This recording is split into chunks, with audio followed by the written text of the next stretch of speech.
Assalamualaikum warahmatullahi wabarakatuh. Baik, mahasiswa semuanya, pada hari ini kita akan membahas topik kegawat daruratan pada anak terkait materi kejang ya. Nah, sering sekali masalah atau kejadian kejang yang kita temukan pada anak maupun pada orang dewasa di lapangan. Nah, tentunya sebagai seorang perawat kita perlu mengetahui apa dan bagaimana caranya kita menangani kejang yang terjadi pada pasien, terutama pada pasien anak ya, karena anak ini memiliki keunikan tersendiri. Nah, kita lihat bersama.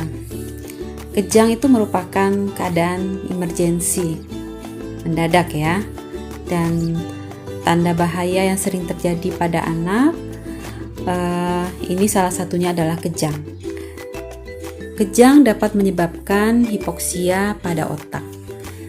Nah, otak yang dalam kondisi hipoksia dalam jangka waktu tertentu ini tentunya akan merusak pada sistem perfusi pada jaringan otak, sehingga nanti akan menyebabkan terjadinya nekrosis.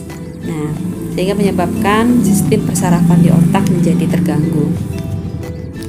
Nah, kejang itu merupakan malfungsi singkat pada sistem listrik otak dan terjadi karena cetusan atau lepasan muatan neuron kortikal. Ya. Jadi kalau kita lihat mekanisme dasar terjadinya kejang itu terjadi loncatan muatan listrik yang berlebihan dan sinkron pada otak, atau terjadinya depolarisasi otak yang mengakibatkan gerakan berulang pada motorik. Nah, terjadinya depolarisasi pada saraf akibat masuknya natrium dan repolarisasi terjadi karena keluarnya kalium melalui membran sel. Jadi depolarisasi dan repolarisasi ini terjadi akibat keluar atau masuknya ion natrium dan kalium. Nah, untuk mempertahankan potensial membran sel ini memerlukan energi yang berasal dari pemecahan ATP dan akan tergantung pada mekanisme pompa tadi, yaitu keluar natrium dan masuknya kalium tadi. Nah, jika hal ini tidak terjadi secara seimbang, ini akan menyebabkan loncatan muatan listrik ya, sehingga nanti akan terjadi kejang. Nah, kita lihat perubahan fisiologis selama kejang. Kejang ini akan menyebabkan penurunan kadar glukosa yang sangat tajam di otak dibandingkan dengan kadar glukosa yang ada di dalam darah yang mungkin saja tetap atau normal atau mungkin saja meningkat. Nah, penurunan kadar glukosa ini akan disertai dengan peningkatan laktat ya. Nah, keadaan ini akan mengakibatkan mekanisme transportasi pada otak tidak dapat mengimbangi peningkatan kebutuhan yang ada. Karena ketika terjadinya kejang, ini kebutuhan oksigen di otak ini meningkat ya. Kebutuhan oksigen dan kebutuhan glukosa di otak ini meningkat ya. Sementara tadi sudah kita lihat di atas bahwa pada saat terjadinya kejang, perubahan fisiologis yang terjadi penurunan kadar glukosa. Nah, sementara kejang ini mengakibatkan penurunan kadar glukosa dan otak ini sangat membutuhkan oksigen serta glukosa dalam aktivitasnya. Nah, saat terjadinya kejang, kebutuhan oksigen dan aliran darah di otak itu meningkat. Ya, gunanya untuk apa? Ini merupakan kompensasi tubuh untuk mencukupi kebutuhan oksigen dan glukosa yang menurun tadi. Ya, ketika terjadi kejang tadi, ketika terjadi loncatan muatan listrik, ini otak akan kekurangan oksigen, hipoksia, dan juga kekurangan glukosa. Nah, untuk mencukupi kebutuhan, tentunya kompensasi tubuh akan meningkatkan aliran darah dan juga kebutuhan oksigen di otak ya. Nah, tadi juga kita bahas bahwasanya seiring dengan penurunan kadar glukosa darah di otak dibandingkan di dalam darah, ini laktat akan meningkat. Nah, laktat ini akan terakumulasi selama kejang, ya, dan pH arteri menjadi menurun, tekanan darah sistemik menjadi meningkat, dan aliran darah otak menjadi naik, ya.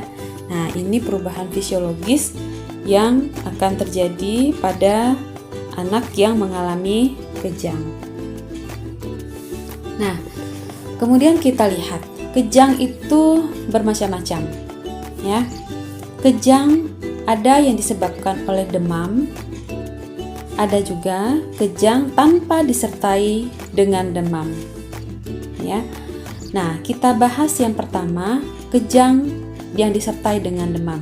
Kita sebut dengan kejang demam. Kejang demam adalah kejang yang disertai dengan demam atau peningkatan suhu di atas 38 derajat Celcius yang disebabkan oleh proses ekstrakranium. Bagaimana maksudnya proses ekstrakranium? Ekstrakranium artinya di luar otak. Artinya proses infeksi yang terjadi yang mengakibatkan terjadinya demam itu tidak ada hubungannya dengan proses yang ada di dalam otak. Artinya di luar ya. Jadi ekstrakranium maksudnya ada di luar otak. Contohnya apa? Contohnya infeksi saluran pernafasan di luar otak. Ya, pasti. Infeksi pada telinga, infeksi telinga. Ya, OMA atau OMK. Kemudian bronkitis, ya, pneumonia. Nah, ini adalah infeksi-infeksi yang berada di luar otak yang sering menyebabkan terjadinya demam. Ya, begitu juga dengan infeksi di saluran pencernaan. Nah, demam yang terjadi karena infeksi-infeksi yang berasal dari luar otak ini sering memicu terjadinya kejang. Nah, nanti kita akan bandingkan dengan proses intrakranium. Artinya, ini berhubungan dengan penyakit-penyakit yang berasal dari dalam otak. Nah, contohnya adalah pada pasien meningitis. Nah, infeksi terjadi di dalam otak. Pasien ensefalitis, infeksi terjadi pada jaringan otak. Ya, nah ini yang akan kita bedakan. Jadi ada proses intrakranium, infeksi intrakranium, ada proses infeksi ekstrakranium di luar otak. Nah, kejang demam ini berhubungan dengan ekstrakranium. Ya, di luar otak tadi. Nah, kalau kita lihat dari rentang usia, kejang demam sering terjadi pada usia 6 bulan sampai 5 tahun, 4 sampai 5 tahun ya, 6 bulan atau sampai 4 sampai 5 tahun. Ini resikonya 2 sampai 5% ya. Jadi, jika kejang terjadi pada anak di bawah 6 bulan, ini tentunya tidak tergolong pada kejang demam. Artinya ini mungkin saja terjadi karena kejang yang disebabkan oleh masalah lainnya. Ya. Kemudian kejang yang terjadi pada anak yang berusia di atas 5 tahun. Ini juga tidak ada kaitannya dengan kondisi kejang demam. Ya, mungkin saja ini adalah kejang yang disebabkan oleh penyebab lainnya. misalnya tadi intrakranium ataupun kejang tanpa demam. Nah, resiko kejang ini meningkat pada 24 jam pertama setelah terjadinya demam. Nah, ini yang kita lihat merupakan ciri utama dari kejang demam, ya. Nah, kalau kita lihat gejala, kejang demam terjadi secara mendadak. Badan, kedua tangan, kedua kakinya kaku. Kadang disertai dengan kelonjotan, ya. Kemudian matanya mendelik ke atas atau berkedip-kedip matanya. Saat kejang, anak bisa tidak sadar atau dia tidak berespon saat dipanggil. Kalau dia berespon saat dipanggil, berarti itu mungkin saja bukan kejang, ya, berarti penyakit lain. Nah, kemudian mungkin saja terjadi buang air tidak disadari, ya, terjadi inkontinensia pada saat terjadinya kejang tersebut, ya, sesaat tersebut. Kemudian setelah kejang, anak kembali sadar, ya. Namun kemudian seringkali anak kembali tertidur, ya. Karena pada saat terjadinya kejang, ini energi sering berlebihan keluar sehingga anak menjadi cepat capek, ya, lelah sehingga dia akan tertidur setelah terjadinya kejang. Umumnya, kejang ini akan berhenti sendiri dalam waktu kurang dari 5 menit dan tidak berulang lebih dari 1 kali dalam 24 jam. Nah, ini gejala yang bisa kita lihat, ya. Nah, kalau kita lihat, kejang demam itu juga terbagi menjadi 2 bagian, 2 macam, ya. Kejang demam sederhana dan kejang demam kompleks. Atau kejang demam sederhana ini biasa juga disebut dengan kejang demam simplek.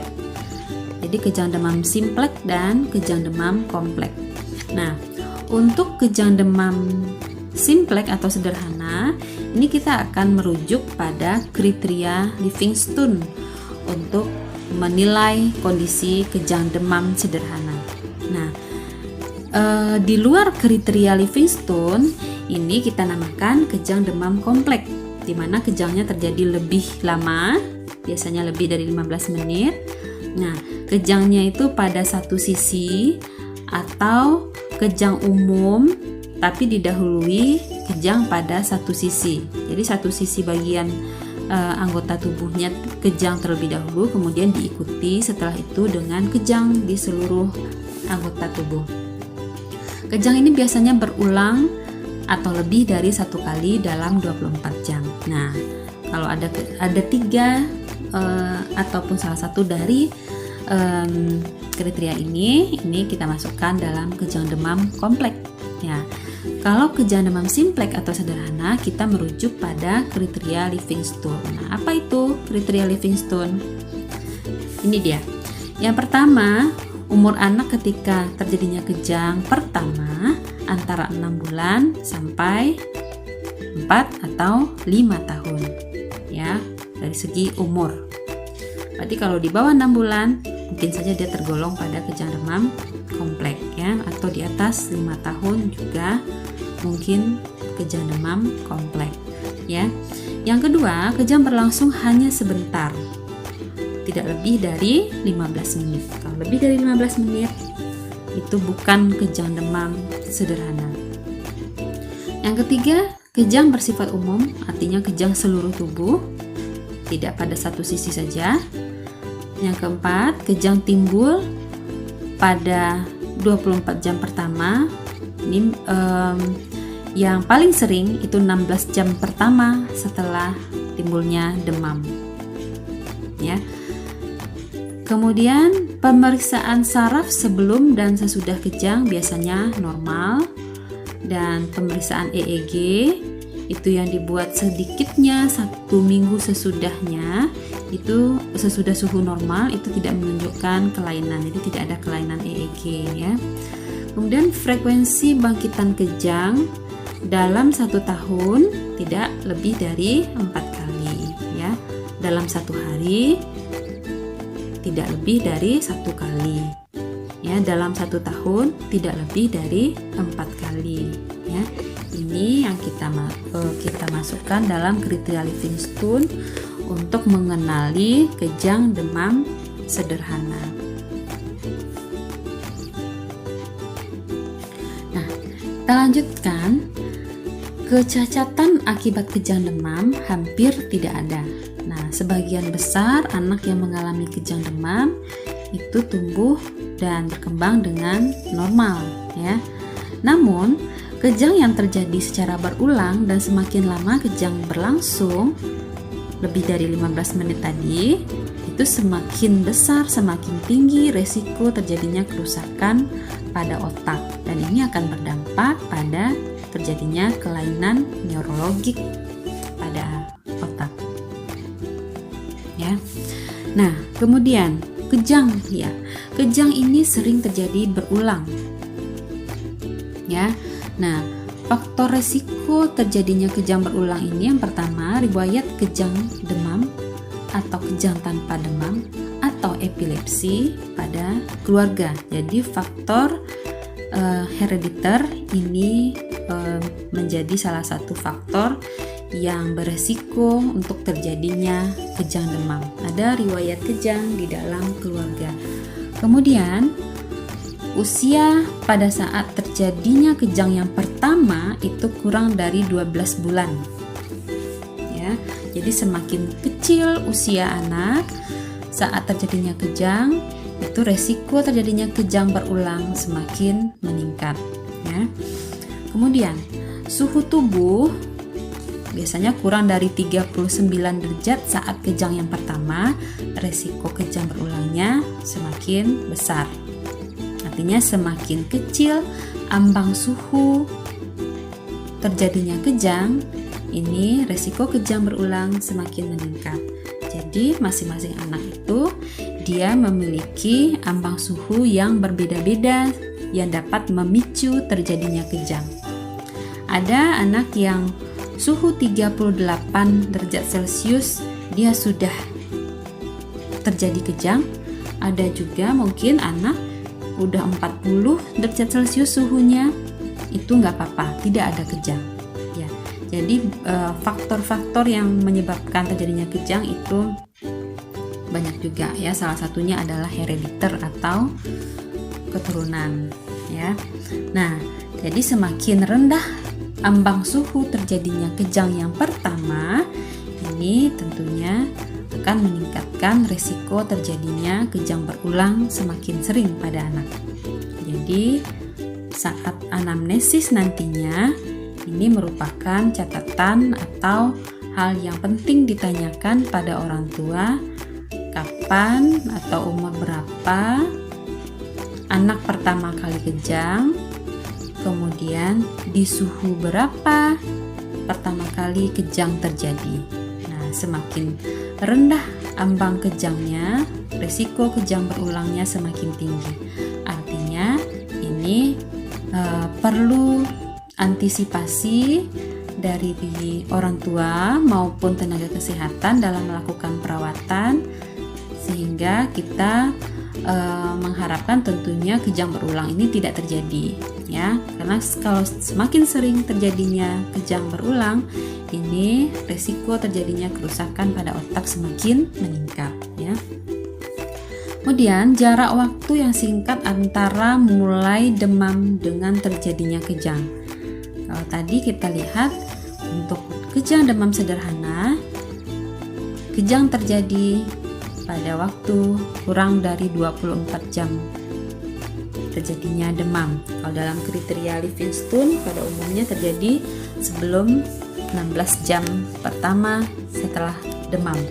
Nah, semakin singkat waktu antara demam dengan terjadinya kejang, risiko kejang berulang juga semakin meningkat.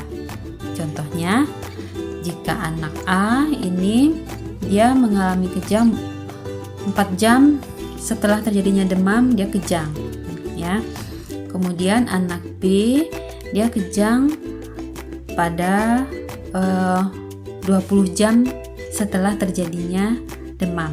Nah, risiko anak A ini lebih tinggi mengalami kejang berulang dibandingkan dengan anak B, ya.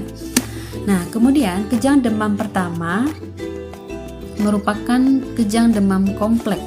Nah, kalau kompleks tadi kita sudah lihat ciri-cirinya, lebih dari 15 menit dan mungkin saja terjadi pada seluruh tubuh juga. Nah, ya, beberapa gejala yang di luar dari kriteria Livingstone tadi itu termasuk dalam kejang demam kompleks. Nah, jika kejang pertama itu dia merupakan kejang demam kompleks, resiko kejang berulang itu semakin meningkat juga. Nah, kita lihat sekarang asuhan keperawatan pada anak yang mengalami kejang demam. Yang pertama, saat pengkajian yang perlu kita kaji adalah kondisi demam, riwayat demam, kemudian kejang yang terjadi, sifatnya bagaimana, seluruh tubuh kah atau satu sisi saja, durasinya berapa lama, frekuensinya berapa lama dalam 24 jam. Kemudian usia anak saat kejang, keadaan neurologis, refleks ataupun persarafan, ada gangguan atau tidak, kemudian gambaran EEG. Nah, saat anamnesis perlu ditanyakan tadi, kapan terjadinya demam, kapan terjadinya kejang, berapa lama dia kejang, berapa lama jarak antara demam dengan kejang, bagaimana keadaan umum setelah kejang. Ya, kemudian riwayat persalinan, kelahiran prematur, tindakan yang dilakukan dalam pertolongan persalinan, jadinya asfiksia, atau tindakan bantuan hidup dasar pada persalinan, kemudian riwayat imunisasi, riwayat ikterik atau riwayat malas minum sebelumnya, terjadi penurunan kesadaran, riwayat keluarga dengan kejang demam, dan riwayat kejang sebelumnya. Ini perlu menjadi catatan penting kita saat melakukan anamnesis. Nah, untuk pemeriksaan penunjang, yang pertama pemeriksaan labor darah, kita melakukan analisis terhadap hasil pemeriksaan hemoglobin, ya, hematokrit, trombosit, glukosa, kalsium, magnesium, natrium, kalium, analisis gas darah, bilirubin dan juga amoniak, ya. Kemudian tindakan lumbal fungsi atau fungsi lumbal. Nah, tindakan lumbal fungsi ini bertujuan untuk mengeliminir terjadinya masalah intrakranial atau infeksi intrakranial, ya. Jadi lumbal fungsi ini bertujuan mengambil sampel cairan cerebrospinal yang ada di otak melalui lumbal, ya. Diambil di lumbal, kemudian dilihat apakah ada infeksi pada cairan cerebrospinal, ya. Nah, pada anak kejang demam berulang ini perlu dilakukan pemeriksaan apakah kejang disebabkan oleh intrakranium atau ekstrakranium, ya. Kalau intrakranium, hasil dari pemeriksaan lumbal fungsi akan memperlihatkan bahwa cairan cerebrospinal itu biasanya keruh ataupun mengandung darah, ya, peningkatan leukosit pada cairan cerebrospinal. Kemudian pemeriksaan TORS, ya, pemeriksaan USG atau CT scan kepala, pencitraan kepala, EEG, elektroencephalograf, ataupun kelainan metabolisme lainnya yang perlu diperiksa untuk menentukan masalah kejang yang terjadi. Nah, masalah keperawatan tentunya sesuai dengan hasil pengkajian. Ya, masalah yang sering terjadi pertama adalah bersihan jalan nafas tidak efektif. Ini akibat akumulasi dari saliva, ya. Jadi jalan nafas menjadi tidak efektif. Kemudian hipertermi, risiko tinggi cedera, hipoksia ataupun aspirasi. Nah, tindakan emergensi yang perlu dilakukan ABCD, ya. Airway, jalan nafasnya dibuka, breathingnya, pernafasan, kalau perlu pemberian oksigen, kemudian sirkulasi. Nah, sirkulasinya ini dilihat, kemudian pemberian drug atau obat-obatan untuk menghentikan terjadinya kejang. Kemudian segera cari penyebab demam, apakah tadi intrakranium atau ekstrakranium. Nah, kemudian ini perlu dilakukan antisipasi atau cara penanganan dari penyebab demam. Jadi demam harus dihilangkan untuk mencegah terjadinya kejang berikutnya. Nah, selanjutnya penata laksanaan terapeutik ini perlu dilakukan dengan tujuan penata laksanaan kejang, ya, penata laksanaan hipertermi dengan melakukan kompres hangat, jangan kompres dingin, ya, kompres hangat. Kemudian menemukan dan koreksi penyebab dan membantu anak yang mengalami kejang berulang untuk dapat hidup normal, ya. Nah, ini sering terjadi pada anak yang mengalami kejang akibat epilepsi, ya. Kejang berulang akan sering terjadi dengan adanya stimulus yang tidak jelas ataupun idiopatik, stimulus yang tiba-tiba ini dapat menyebabkan kejang pada anak yang mengalami epilepsi. Dan penata laksanaan terapeutik yang kita lakukan tentunya bertujuan membantu anak itu untuk bisa hidup dan beraktivitas dengan normal. Selanjutnya, medikasi atau obat-obatan yang dapat diberikan. Yang pertama, antipiretik tadi untuk menurunkan demam. Dosis parastamol yang digunakan 10-15 mg per kilogram berat badan setiap kali pemberian dan diberikan 4 kali sehari dan tidak lebih dari 5 kali, ya. Kemudian dosis ibuprofen itu 5-10 mg per kilogram berat badan per kali minum 3-4 kali sehari, ya. Ini antipiretik level atas, ya. Kemudian yang kedua adalah antikonvulsan, anti kejang. Bisa pilihannya adalah diazepam oral, namun pada saat terjadinya kejang tentunya pemberian per oral ini sangat tidak dianjurkan. Nah, saat terjadinya kejang, pemakaian antikonvulsan yang tepat adalah diazepam rektal, ya, 0,5 mg per kilogram berat badan setiap 8 jam pada suhu lebih dari 38,5 derajat Celcius, ya. Nah, kemudian pilihan selanjutnya adalah fenobarbital, amazepin, dan phenytoin. Ini pada saat demam. Namun jenis ini tidak efektif untuk mencegah terjadinya kejang demam, ya. Tapi untuk mengatasi kejang, ya, untuk mengatasi kejang, tapi bukan untuk mencegah terjadinya kejang, ya. Artinya pemakaian obat-obatan golongan ini tidak dianjurkan dalam jangka waktu lama, ya. Nah, selanjutnya tindakan keperawatan yang akan kita lakukan saat terjadinya kejang. Pada umumnya ini orang tua ini panik, ya. Nah, perawat tentunya perlu melakukan pendekatan dengan tenang. Jadi saat terjadinya kejang ini perlu tenang. Kemudian segera baringkan anak di tempat yang aman, ya, jangan nanti memicu terjadinya cedera. Jadi segera baringkan di tempat yang datar dan aman. Singkirkan benda yang berbahaya dari lingkungan anak. Ini kendorkan pakaian yang ketat, terutama di sekitar leher, dilonggarkan pakaiannya.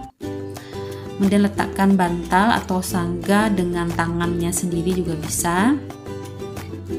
Kemudian lakukan pengukuran suhu, observasi dan catat lama dan bentuknya kejang. Bila anak tidak sadar, posisikan anak telentang dengan kepala miring, ya. Jika berada di rumah sakit, ini segera pasang gudel atau OPA, ya, oropharyngeal airway, ya, pasang OPA. Nah, dilarang memasukkan benda apapun ke dalam mulut, kecuali tadi OPA, ya, pada kondisi yang berada di rumah sakit. Nah, ya, ini perlu ketika terjadinya kejang itu, refleks menelan itu hilang, salivasi meningkat, lidah hipotoni. Nah, ketika terjadi hal ini, tentunya saliva itu dia akan terakumulasi di dalam rongga mulut. Nah, mungkin juga ini refleks muntah menjadi meningkat juga. Nah, jika terjadi muntah, ini segera bersihkan muntahan. Itu gunanya tadi kepala kita miringkan, segera bersihkan muntahan atau lendir dari mulut dan hidung pasien, ya. Jadi pada kondisi sehari-hari di lapangan sering kita temukan orang tua khawatir terjadinya kejang, kemudian lidahnya takut tergigit. Nah, sehingga dimasukkan tangan, ya, itu yang tidak diperbolehkan, ya, karena ini meningkatkan resiko cedera, ya. Apalagi kalau yang dimasukkan adalah benda yang keras seperti sendok gitu, ya, itu sangat tidak dianjurkan karena ini meningkatkan resiko cedera pada anak. Dan yang kedua, ini muntahan ataupun lendir atau saliva yang terakumulasi tadi berisiko ini masuk lagi ke dalam, sehingga anak berisiko mengalami aspirasi sehingga terjadi obstruksi pada jalan nafas. Nah, ya, kemudian selanjutnya jika terjadi sianosis, bibir membiru yang bisa kita observasi, kemudian sirkulasi perifer ini menurun, segera berikan oksigen, ya, berikan oksigen. Kemudian tindakan kolaborasi untuk menghentikan kejang dengan antikonvulsan, tadi dengan pemberian diazepam rektal, ya. Ini caranya, pemberian obat anti kejang melalui rektal. Kita baringkan anak atau bayi itu dalam posisi miring, ya, putar dan lepaskan penutup obat dari leher tabung obatnya. Kemudian untuk usia kurang dari 3 tahun, masukkan setengah dari leher tabung obat kejang tersebut.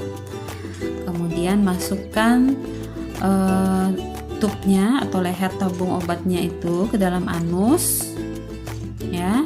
Kemudian tekan cairan obatnya masuk ke dalam anus, kemudian keluarkan tub tabung obatnya itu dengan tetap menekan bagian tempat obatnya sehingga cairan tersebut tidak masuk kembali, balik lagi ke tabung, jadi tetap ditekan, ya. Kemudian tahan bokong pasien selama 3-4 menit, dirapatkan supaya obatnya tersebut tidak mengalir keluar, ya. Jadi ini bisa kita lakukan untuk pemberian obat anti kejang melalui rektal. Nah, kalau di rumah sakit ini tentunya pemberian obat anti kejang sama dilakukan per rektal juga yang pertama. Dan jika kejang sudah teratasi, sudah berhenti, baru kita cari akses vena ya. Karena mungkin saja kejang dapat terjadi berulang.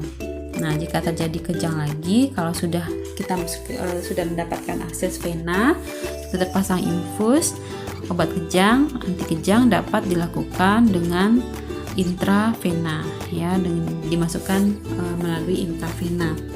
Nah, namun untuk tahap awal karena semua saat terjadinya kejang itu kaku, mulut kaku, kemudian tangan kaku, itu tidak mungkin untuk mencari akses intravena. Jadi pilihan yang paling tepatnya adalah per rektal ya. Apalagi melalui mulut tadi, oral ini sangat dilarang sekali. Kenapa? Karena ketika kita memasukkan minuman atau cairan ataupun obat ke dalam mulut selama terjadinya kejang, pada saat terjadinya kejang, ini meningkatkan risiko aspirasi. Jadi bisa masuk ke saluran pernafasan ya, karena ini refleks menelan ini berkurang ya, mengalami penurunan refleks menelan. Jadi ini tidak boleh memberikan minuman, makanan atau obat-obatan melalui oral. Nah, bagaimana kondisi anak pasca terjadinya kejang? Ini biasanya anak tampak rileks, kemudian tetap sadar, mungkin saja sulit untuk bangun karena kelelahan, atau dia bisa bangun dalam beberapa menit kemudian kembali tertidur karena capek tadi ya setelah terjadinya kejang. Nah, ini perlu dilakukan pemeriksaan lanjut bila koordinasi menjadi buruk, kemudian kerusakan ringan pada gerakan motorik halus, mengalami kesulitan penglihatan dan bicara, muntah atau mengeluh sakit kepala berat ya, ini perlu kita lakukan pemeriksaan lanjut. Atau tidak timbul refleks menelan dalam beberapa waktu, mengeluh lelah tadi biasa ya, atau sakit otot, kemudian tidak ingat kejadian secara keseluruhan, ini juga normal terjadi setelah terjadinya kejang. Pada saat sadar, biasanya sadar sepenuhnya, ini normal ya. Nah, kondisi yang memerlukan pemeriksaan lanjutan yang 4 ini segera bawa ke rumah sakit untuk mendapatkan pemeriksaan lanjutan. Nah, selanjutnya yang perlu kita perhatikan, jangan menahan gerakan anak dengan kuat selama terjadinya kejang tonik-klonik ya. Kejang tonik ya, kelonjotan pada bagian otot, nah ataupun renjatan pada bagian tubuh ya, ini tidak boleh ditahan. Jadi kita cukup mengamankan anak saja dengan memegangi anak, diamankan supaya dia tidak cedera, tidak jatuh, tapi tidak boleh ditahan dengan kuat.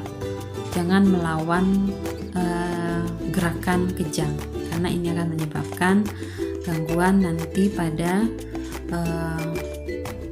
otot maupun persarafan ya. Jadi jangan dilawan. Kemudian jangan meletakkan benda keras di antara gigi, ini dapat menyebabkan cedera juga. Dan jangan memberikan makan atau minum pada saat fase kejang, sudah kita bahas tadi ya. Jadi ini yang perlu diperhatikan. Kemudian perlu kita lakukan edukasi pada orang tua, karena tadi mungkin saja risiko terjadinya kejang berulang ini meningkat. Jadi perlu dilakukan edukasi pada orang tua, meyakinkan bahwa kejang demam umumnya mempunyai prognosis baik. Jadi jangan kita berusaha untuk meminimalkan kepanikan atau kecemasan dari orang tua dengan meyakinkan bahwasannya biasanya kejang demam umumnya mempunyai prognosis baik. Nah, kemudian beritahu cara penanganan kejang demam. Jika terjadi kejang di rumah, apa nih yang harus dilakukan orang tua? Ya, berarti kita harus sampaikan perhatian kita tadi, apa yang harus dilakukan, apa yang tidak boleh dilakukan oleh orang tua. Kemudian memberikan informasi bahwasanya kemungkinan kejang itu dapat berulang atau kembali lagi. Jadi orang tua sudah tahu apa yang dapat dilakukan. Kemudian obat untuk mencegah rekurensi memang sangat efektif, tapi harus diingat efek sampingnya. Jadi orang tua perlu